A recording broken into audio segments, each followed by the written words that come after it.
নমস্কার, আমার নাম ডক্টর দীপ জয়া সেন। আজকে আমি খুব ইম্পর্ট্যান্ট একটা টপিক নিয়ে আলোচনা করব। সেটা হয়েছে 40 বছরের পরে আমাদের প্রত্যেকটা মানুষের, সে পুরুষ লোক বলুন কি মহিলা লোক বলুন, সবারই নানা সমস্যা কষ্ট পেতে হয়। তো 40 বছরের পর থেকে বা 40 এজের পর থেকে যে নানা সমস্যা কষ্ট পেয়ে থাকে, এর জন্য মূলত তিনটা খুব গুরুত্বপূর্ণ ভাইটামিনসের অভাবে এরকম সমস্যা হয়ে থাকে। তো সেটা নিয়ে আমি সম্পূর্ণটা আলোচনা করব। তো আলোচনা শুরু করার আগে আমার একটি রিকোয়েস্ট আপনাদের সবার কাছে, অবশ্যই আমার চ্যানেলটা সাবস্ক্রাইব করতে ভুলবেন না, আর আমার ভিডিওটা লাইক করবেন, শেয়ার করবেন, যাতে 40 বছরের পরে আপনাদের যত রিলেটিভ আছে, আত্মীয় স্বজন আছে, বা মা বাবা দিদা ঠাম্মা যারা আছে, সবার যাতে এটা উপকৃত হয়ে থাকে। তো শুরু করছি। 40 বছরের পরে যে নানা সমস্যা কষ্ট পেয়ে থাকে প্রত্যেকটা মানুষ, এর জন্য মূলত তিনটা ভাইটামিনসের অভাবে এই সমস্যা হয়ে থাকে। একটা হয়েছে ভাইটামিন ডি। তো ভাইটামিন ডি এর অভাবে কি কি সমস্যা হয়ে থাকে? ভাইটামিন ডি কে আমরা হাড়ের বা বোনসের বন্ধুও বলতে পারি, কেননা ভাইটামিন ডি এর অভাবে আমাদের 40 বছরের পর থেকে হাড়ের নানা সমস্যা হয়ে থাকে।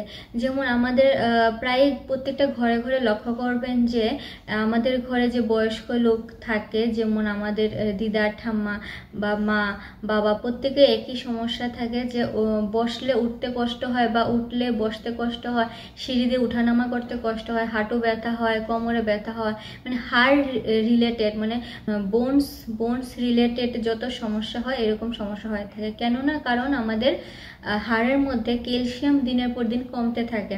তো সেটা আমরা কি করে ঠিক করতে পারি? প্রাকৃতিক উপায়ে। তো ভাইটামিন ডি আমরা সকালে যে সূর্যের কিরণটা পড়ে, তখন 15 থেকে 20 মিনিট সেই সূর্যের কিরণটা আমাদের শরীরে লাগাতে হবে। তাহলে কি হবে? আমাদের শরীর থেকে প্রাকৃতিকভাবে ভাইটামিন ডি তৈরি হতে শুরু করে। দ্বিতীয়ত হয়েছে আমাদের দই, ডিম, এরপর সামুদ্রিক মাছ, ওইসব থেকে আমরা ভাইটামিন ডি পেয়ে থাকি। আর যারা ভেজিটেরিয়ান, যারা শাকসবজি খেয়ে থাকে, ওদের জন্য ভিটামিন ডি এর সাপ্লিমেন্ট পাওয়া যায়। তো ভাইটামিন ডি এর যে কি কোনটা ভালো সাপ্লিমেন্ট, সেটা আমি আমার ডেসক্রিপশনে আমি লিঙ্ক দিয়ে রেখেছি, আপনারা সেখান থেকে এটা নিতে পারেন। এরপর হয়েছে ভাইটামিন বি কমপ্লেক্স। তো ভাইটামিন বি কমপ্লেক্সের অভাবে কি কি সমস্যা হয়? তো ভাইটামিন বির কমপ্লেক্সে আমাদের মস্তিষ্কের বা স্নায়ুর সমস্যা হয়ে থাকে। তো ভাইটামিন বি কমপ্লেক্সকে আমরা মস্তিষ্কের বা স্নায়ু রক্ষক বন্ধুও বলে থাকি। কেননা 40 বছরের পর থেকে আমরা লক্ষ্য করে থাকি যে আমাদের ঘরে যে বয়স্ক মানুষ থাকে, ওদের ভুলে যাওয়ার প্রবণতা থাকে। এরপরে মানসিক প্রচণ্ড ক্লান্তি ভাব দেখা দেয়। এরপর হাতে আর পায়ে প্রচণ্ড ঝিনঝিন ভাব একটা হয়ে থাকে। এরপরে কোনো কাজ করার সময় হাত প্রচণ্ড কাঁপতে থাকে, এসব সমস্যা হয়ে থাকে। তো এইসব সমস্যা দূর করার জন্য ভাইটামিন বি কমপ্লেক্সের ঘাটতিটা পূরণ করতে হবে। সেজন্য আমাদের কী নিতে হবে?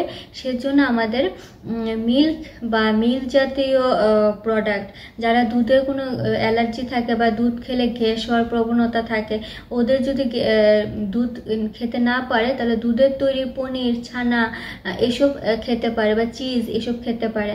আর যদি এতেও যদি কোনো সমস্যা হয়ে থাকে, তাহলে সাপ্লিমেন্ট নিতে পারেন। আর আরেকটা হচ্ছে ভাইটামিন সি। ভাইটামিন সি যদি ঘাটতি থাকে শরীরে, তাহলে নানা সমস্যা দেখা দেয়। যারা 40 বছরের পর থেকে বয়স্ক মানুষদের দেখবেন হাত পা কেটে গেলে সেটা শুকাতে টাইম লাগে, সেটা মানে ঠিক হতে অনেকটা সময় লাগে, কারণ ভাইটামিন সি এর অভাবে এরকম হয়ে থাকে। আবার আমরা তো যারা জোয়ান মানুষ থাকে, তাদের দেখবেন ওয়েদার চেঞ্জ হলে জ্বর, সর্দি, কাশি সহজে আক্রান্ত হতে পারে না। কিন্তু 40 বছরের পর থেকে 40 বছর পরে যেসব পুরুষ লোক বা মহিলা লোক আছে, ওদের কিন্তু ওয়েদার চেঞ্জের সঙ্গে সঙ্গে, আবহাওয়া পরিবর্তনের সঙ্গে সঙ্গে ওদের সর্দি, কাশি, জ্বর হয়ে থাকে। কেননা কারণ ওদের শরীরে যে ইমিউন সিস্টেমটা আছে, রোগ প্রতিরোধ করার ক্ষমতা যেটা আছে, সেটা দিনের পর দিন কমতে থাকে। তো এই যে ভাইটামিন সি যেটা বলছি, যে ভিটামিনটা, এই ভিটামিনটা যদি আপনারা নেন, তাহলে এই রোগ প্রতিরোধ করার ক্ষমতাটা শরীর থেকে প্রাকৃতিকভাবে বাড়বে। আর হাত পা কেটে গেলে সেটা তাড়াতাড়ি শুকিয়ে যাবে।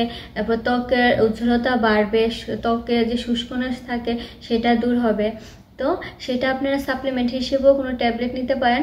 আবার প্রাকৃতিকভাবে আপনারা যেমন লেবু, কমলা লেবু, মালটা, আমড়া, তারপরে পেয়ারা, এসব জিনিস আপনারা প্রাকৃতিকভাবে নিয়ে সেটা ঘাটতি পূরণ করতে পারেন। তো এই 3টা ভাইটামিনস আছে যেটা অভাব থাকলে আমাদের 40 বছর পর থেকে প্রত্যেকটা মানুষের নানা সমস্যা দেখাতে, তখন আমরা বিভিন্ন ওষুধ খেয়ে থাকি যে এই সমস্যার জন্য এই ওষুধ, ওই সমস্যার জন্য ওই ওষুধ, কিন্তু অ্যাকচুয়ালি যে মূল যে শারীরিক যে ভাইটামিন আর মিনারেলসের অভাবে যে এইসব সমস্যা হচ্ছে সেটার দিকে আমরা কেউ নজর দিয়ে থাকি না। তো সেগুলো যদি আমরা পরিপূর্ণতা করতে পারি তাহলে কিন্তু আমাদের এইসব নানা সমস্যা হওয়ার সম্ভাবনা থাকে না। কারণ 40 বছরের পর থেকে আমাদের শরীরে আরও বেশি যত্ন নিতে হয়, তখন শরীরটা আস্তে আস্তে নরম হতে শুরু করে। তো সেই জন্য শরীরটা যাতে মানে সব দিক দিয়ে যাতে পারফেক্ট থাকে, স্ট্রং থাকে, সেজন্য আমাদের খুব যত্ন নিতে হবে। তো আশা করি ভিডিওটা অনেকটা সাহায্য হবে, অনেকটা হেল্পফুল হবে, আর অনেকটা ভালো লাগবে। তো অবশ্যই ভিডিওটা লাইক করুন, শেয়ার করুন যাতে সবাই এটা উপকৃত হয়। Thank you.